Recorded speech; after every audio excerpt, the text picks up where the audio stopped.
What do you say when someone asks an awkward question, makes a rude comment, or puts you under pressure? Meet Cassidy, Marcus, and Ethan. They will face the same situations in three very different ways. Cassidy is warm and playful. Marcus is quick and witty. Ethan is calm and direct. Now, let's put them to the test. Let's begin with a question that many people would rather not answer. So, tell me, how much money do you make? Nice try. I'm not answering that. Maybe I'll tell you when we know each other better. I'd rather not discuss that. Let's look at each response more closely. Marcus says, Nice try. I'm not answering that. his casual humor rejects the question without making the moment too tense. Cassidy says, Maybe I'll tell you when we know each other better. her answer stays warm and playful while protecting her privacy. Ethan says, I'd rather not discuss that. his response is calm, direct, and clear, making it the safest choice when you want to set a firm boundary.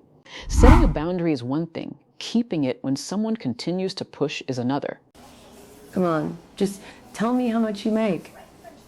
No can do. No can do is an informal and slightly playful way to say that something is not possible or that you are not going to do it. Marcus keeps the response light, but his answer is final. Come on, just tell me how much you make. I'd rather keep that to myself.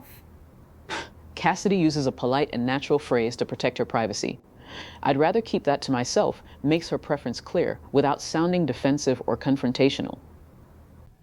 Come on, can you just tell me how much you make? My answer hasn't changed.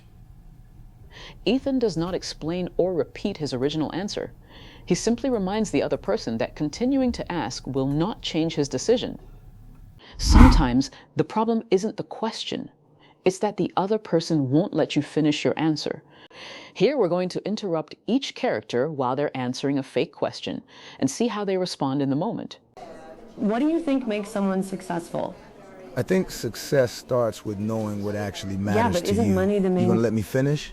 His response is casual, direct, and slightly challenging. He immediately calls attention to the interruption without giving a long explanation. Now let's see how Cassidy responds to the interruption. What do you think makes someone successful? I think success means creating a life that feels right for Sure, you. but don't you need and money to do hold that? that thought. I just want to finish my point. Her response is warm but firm. She asks the other person to wait while she calmly takes back the floor. What do you think makes someone successful? Success comes from setting priorities But and results are what staying, really matter, let right? me finish my point, please. Ethan's answer is brief, clear, and professional. It sets a firm boundary without sounding angry or defensive. Other times, the disrespect is hidden inside something that almost sounds like praise. Marcus, I think you're actually smarter than I expected. You were doing fine until actually. Marcus points directly to the word that made the comment insulting. His response is casual and witty, but it still lets the other person know that the hidden insult did not go unnoticed. You're actually smarter than I expected. I'm going to assume you meant that as a compliment.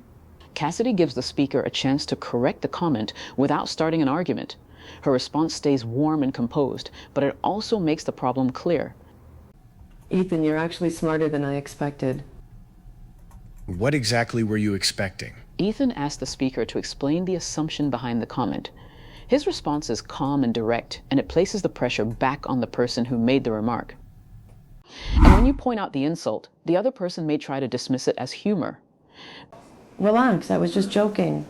Don't be so sensitive. Jokes are usually funny. Marcus responds with a short, sarcastic observation. Jokes are usually funny, challenges the excuse without starting a long argument. His tone keeps the response casual, but the message is clear. He did not find the comment acceptable. Relax, I was just joking. Don't be so sensitive. I know you were joking. I'm just letting you know how it came across. Cassidy acknowledges the other person's intention without dismissing her own reaction. I'm just letting you know how it came across, shifts the conversation away from what the speaker intended and toward how the comment was received. Her response stays calm, but it still holds the other person accountable. Relax, man. I was just joking. Don't be so sensitive. Calling it a joke doesn't make it appropriate. Ethan directly rejects the excuse. His response makes an important distinction. Something can be intended as a joke and still be inappropriate. He does not debate whether the host was joking. He focuses on the comment itself. But when that excuse doesn't work, the other person may change direction and criticize your reaction instead. At that point, you do not have to keep defending yourself. Whatever. You take everything too seriously. If you say so. Marcus chooses not to argue about the label. If you say so is a common response when you do not necessarily agree with someone, but you no longer want to debate the point. His response is brief, casual, and emotionally detached. Whatever. You take everything too seriously. We can agree to disagree and leave it there. Cassidy uses two useful expressions. Agree to disagree means accepting that two people have different opinions without continuing to argue. Leave it there means ending the discussion at that point. Her response remains respectful, but it clearly closes the conversation. Whatever. You take everything too seriously. This conversation is no longer productive. Ethan directly evaluates the conversation itself. When a discussion is no longer productive, it is not leading to understanding, progress, or a useful result. This phrase is especially useful in professional or serious situations when you need to end an unhelpful exchange calmly. But not every difficult conversation has to end badly. Sometimes the other person listens, takes responsibility, and offers a sincere apology. Okay, fair enough. I shouldn't have said that. I'm sorry. We're cool, no hard feelings. Marcus accepts the apology and signals that the conflict is over. We're cool is an informal way to say that everything is okay between two people. No hard feelings means that he is not holding on to anger or resentment about what happened. His response is casual, forgiving, and allows the conversation to move forward. Okay, fair enough. I shouldn't have said that. I'm sorry. Thank you for saying that. Let's start over. Cassidy acknowledges the apology directly with, "Thank you for saying that." She then offers a fresh start with, "Let's start over." This expression means leaving the conflict behind and beginning the interaction again on better terms. Okay, fair enough. I shouldn't have said that. Sorry. I appreciate that. We can move forward. Ethan responds in a calm and measured way. "I appreciate the apology," recognizes that the other person has taken responsibility.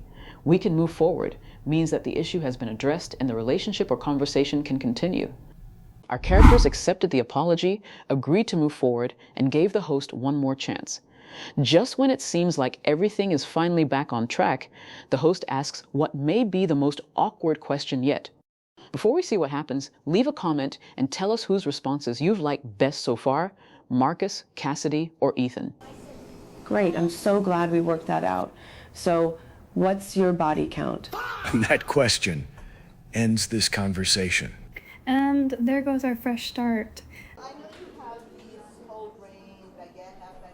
I'm out. You're just being dramatic. We had an apology, we had growth, we had a whole character on. arc. Let's continue. No can do. We already covered that.